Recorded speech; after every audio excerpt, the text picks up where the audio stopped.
Du skal have været med i OL, men du kom ikke med. Det gjorde jeg ikke. Hvad var grunden, hvis du gør det kort? Gider du også snakke om det igen?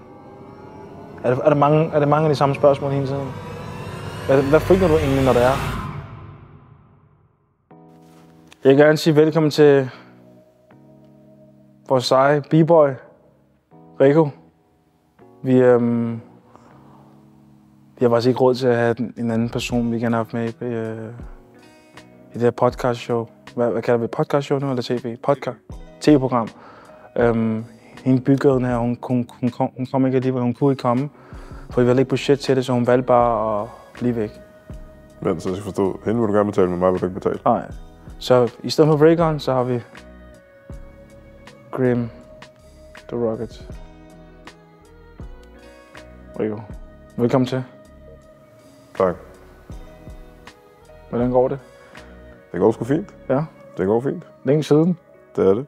Er du træt? Det rager ikke dig. Men jeg har det fint. Hvad med dig? Jeg har ikke dig. Tænker jeg nok. Ja. Upgrader dit klædeskab. Faktisk, du har bare fået mit klædeskab. Er det et klædeskab, jeg har fået? Hvorfor har du mit outfit på? Dit outfit? Du ligner mig fra Temu. Jeg har et billede her fra sidste uge, jeg kan vise dig, hvis det er. Det er ikke Bortset fra den der Versace-kæde. Du ved godt, Versace staves med V, ikke F. Hvorfor siger du til folk, det er fake? Jeg sagde ikke fake på noget tidspunkt. Det er rigtigt. Men Rico, jeg er glad for, at du gad at komme ind igen for tredje gang. Det var sgu Det er fordi, jeg løber tør for gæster, så jeg bliver nødt til at have nogle folk, jeg kan regne med. Det sagde du godt. Ja. Du sagde for noget tid siden, hvis jeg nævnte den her person her, Raygon, så ville du hoppe på mig. Hvorfor ville du hoppe på mig? Fordi jeg er træt af at høre på det. Okay. Er der mange, der har sagt det til dig? Jeg tror hele verden ikke. Verden er faktisk ikke stoppet med at snakke om hende stadigvæk. Okay, hun er blevet en kæmpe sensation, jo. Hun gik fra sådan noget 1000 følgere til næsten 200k. Mener du det? Mhm. Okay, vildt. Og du ved, hvor meget jeg snakker lort. Jeg mener det. Men hun fik også, jeg synes det var lidt synd, den hate, hun fik. Synes du ikke også? Hvad forventer du? Det er internettet. Ja, det er rigtigt. Det føles aggressivt, fordi det er første gang break bliver sat på det olympiske lege. Så det er nyt. Så det er klart, nu er der en endnu større publikum. Så tænk på, hvis hun har lavet den der solo til et andet jam. Så var det lige godt. Nej, du har ikke set det på den samme måde. Måske har du set det, fordi vi havde måske snakket om det, men det ville være normalt til et standard jam. Så har hun lavet en solo. Den solo var noget høj. Og så har det bare været inden for break-samfundet, ikke? Men nu fordi resten af verden også ser det. Og internettet, det skal man ikke glemme. Folk er sortbælte i svineri. Sortbælte i svineri. De laver ikke noget, men de går bare på nettet, og så vil de bare være stride. Og meget af det er sjovt. Ja. Men selvfølgelig det er overdrevet, hvor længe det får lov til at foregå. Overdrevet. Men sådan er det. Hvorfor røg breaking så af listen i OL? Der var allerede røget listen før OL var startet. Hvorfor det? Så jeg skal ringe og spørge. Ja, der er sgu en, der er lidt smart i en fart. Ja, men altså... Even though you sit under the tree of wisdom, yet you do not eat the fruit. Det er rigtigt. Så Hvad det betyder? Spiser du hamstermad? Spiser hvad? Hvad? Fui. Oi? Okay. Jeg har hørt... Der vil du have en joke? Det vil jeg faktisk gerne. Okay. Hvad har du og kameramand til fælles? Hvad jeg og kameramanden har til fælles? Ja. At vi begge så bliver betalt for at være din ven. Ikke med OL. Ej, det var for sgu meget. Det kan jeg ikke Jeg kan ikke give mig hånd. Det var god nok. Men du var vært på TV2 Play, hvilket var, som jeg så, det var virkelig, virkelig nice. Og fordi jeg følte, du var i dit, du var der. Det var jeg også. Jeg var inde i bokset sammen med Heidi. Det er rigtigt. Heidi var hun. Ja. Var hun lidt nervøs måske? Nej, hun gjorde det jo dagen før med Anna. Men hvem? Anna. Nå. Som er kendt som Brigitte Groovy. Nå, hende. Okay. Ja. Men snakker du også til finalen så i Danmark? Har du sagt til finalen? Nej, snakker du også i finalen? Var du også vært til finalen? Hvad siger man? Kommentator? Snakker du dansk? Var du kommentator til finalen i OL i Danmark på TV2 Play? Altså i break? Mm. Ja, jeg dækkede hele qualifieren og Ja, top 8 til finalen. Jeg tror, fordi jeg spurgte dig, er du også med i finalen? Eller skulle du også være med i finalen? Så sagde du nej. Nå, men det er fordi, jeg ikke gider svare dig. Fedt. Det er den slags ven, du er. Nej, ikke nødvendigvis, men det er bare nogle gange, du tager spørgsmål, og så tænker jeg bare, der rager ikke dig. Og så rager jeg det bare ikke dig. Okay, nu kommer der et seriøst spørgsmål. Kom med det, så får du også et seriøst svar. Okay. Helt sikkert. Jeg skal lige sætte mig til rette for. Er du klar? Du skal være med i OL. Det skulle jeg. Men du kommer ikke med. Det gjorde jeg ikke.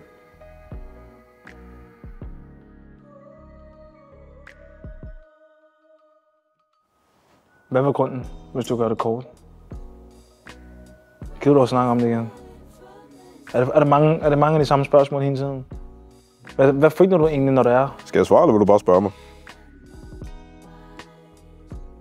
Okay. Altså, jeg skulle have været med. Jeg er ikke med. Er du ked af dig over, at du ikke er med?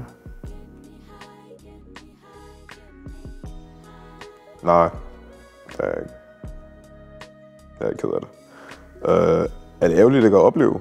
Ja, selvfølgelig. Det er ikke alle, der får lov til at opleve OL. Vil du vinde, hvis du var med? Hvad siger du? Vil du vinde, hvis du var med? Ja, det kunne jeg sagt.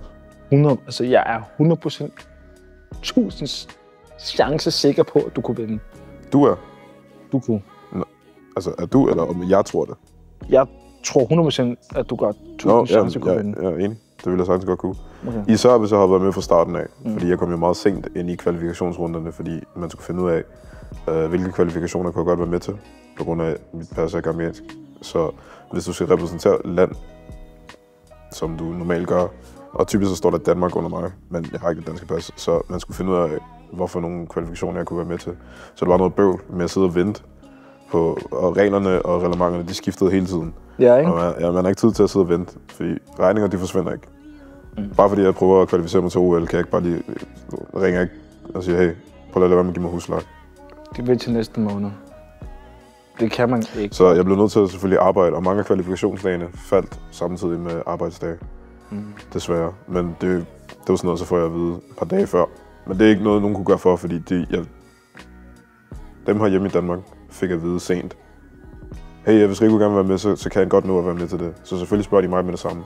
Men der havde jeg allerede sagt ja, og taget kontakt og så videre. Og du har nogle kammerater, der var med i OL i år? Jeg havde sgu 2 kammersugar. Kammersugar? Hvad betyder kammersugar? Kammersugar? Det er et andet ord for kammerat.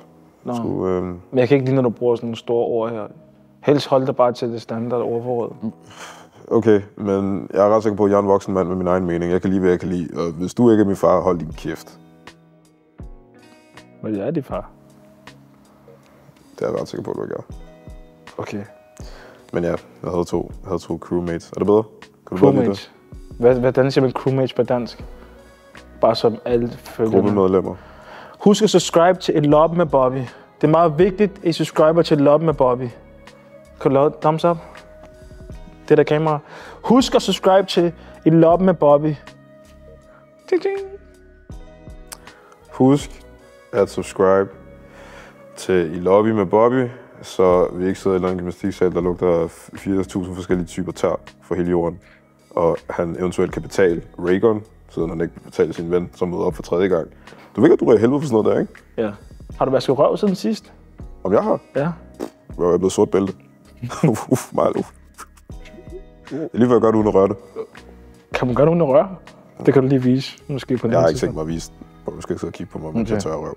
Men en helt anden ting, ikke? Som ikke er en helt anden ting, det er en helt samme ting. Jeg synes, ser du også første gang vi havde derinde, på det her tv-program, som var podcasting om nu tv-program, der synes jeg stadig, hvad vil du sige? Nej, jeg husker bare første gang jeg var inde.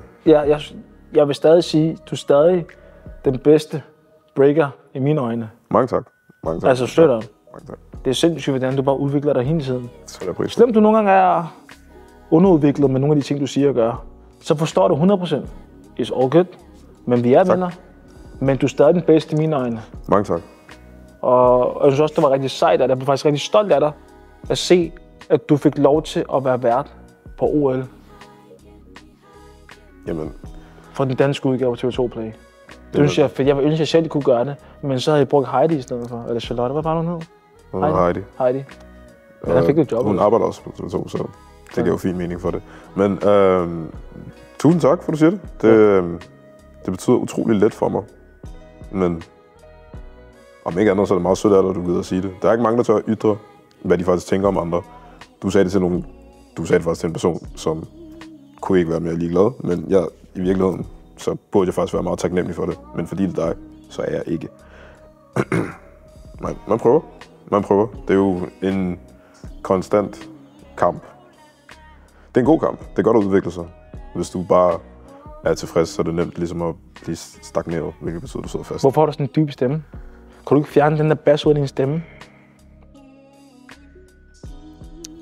Skal jeg prøve? Jeg prøver.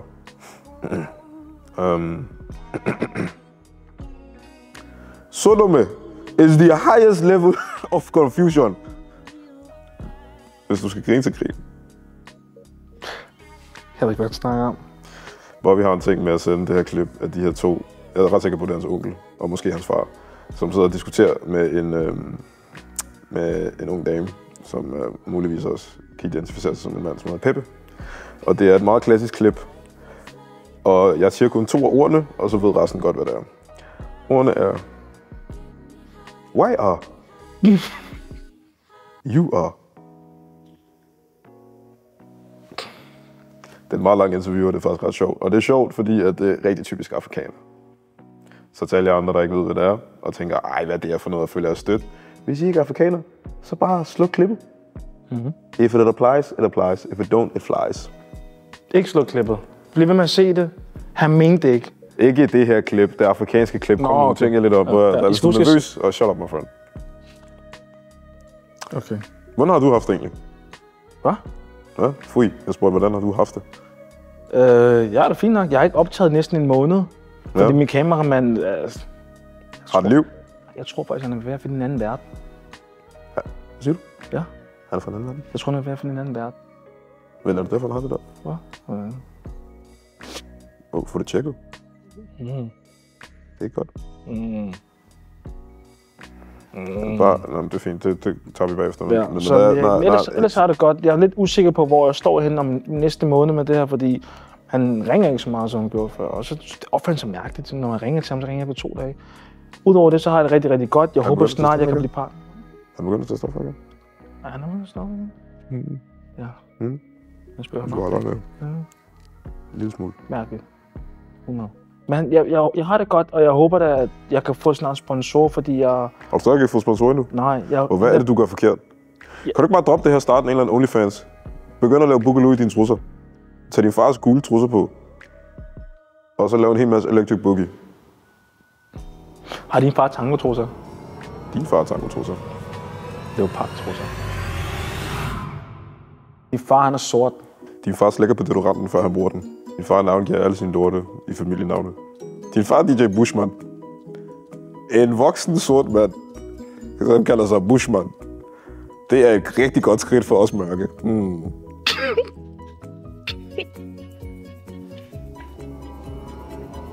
Nej, jeg vil ikke græde. Jeg har ikke nogen comeback nu. Jeg er faktisk sikker på, næsten sikker på, at min far har nogle, altså sådan nogle, på grænsen til speedos. Er det en gang, ikke? Jeg skulle aldrig åbne den her kuffert, ikke? Mange år siden. Der lå en kuffert inden for min fars værelse. I den kuffert. Jeg åbner den stille og roligt. Jeg tager lige låsen. Lyner den hen mod højre. Lyner den hen mod højre. Eller venstre. Du lyner den op. Lyner den op mod højre. Eller venstre. Ja, man. Jeg lyner den hen mod højre. Åbner kufferten. Og han er født her. Jeg ser, der ligger nogle speedos, men det er leopard print på. Men ved du hvad fucked up er? At det var virkelig... Må man gerne bande? Du må gerne bande. Det var virkelig populært dengang. Ja. Så prøv at forestille dig din fars krop tilbage i tiden, hvor han tror, han er top-tunet. Med de der afrodinijers her på brystet. Afrodinijers betyder hår på brystet. Ja, men ikke regulær hår på brystet, da vi alle sammen ved, at hårtyper kommer i mange forskellige former og farver. Og han skal altid snakke så professionelt. Han skal, altså, du er en skolelærer. Og du gik i specialklasse. Jeg lyver ikke.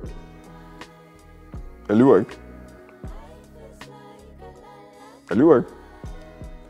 Og hvis der er nogen af jer, der er i tvivl, spørg mig om det. Jeg har et klip. Det er på internettet, så det vil sige, at det går aldrig væk igen. Men ja, Afrodini Jazz er bare afrohår med et ekstra sjovt navn bagpå. Derfor afro, krøllet. Dini Jazz. Kun Gud ved, hvad det er. Dini Jazz. Jazzballet. Dini Jazz. Seriøst, når du gerne vil sige noget, ikke? Du kan bare lade være. Seriøst, bare lade være. Bobby. Men ved du hvad, Rico? Det er sådan... Hvordan finder vi nogle sponsor til dig? Kom, hvordan? Du er sponsoreret af Carhartt. Eller siger man Carhartt? Die Hard. Hvad siger man? Carhartt. Carhartt. Du er sponsoreret af Carhartt. Kan du ikke snakke med dem?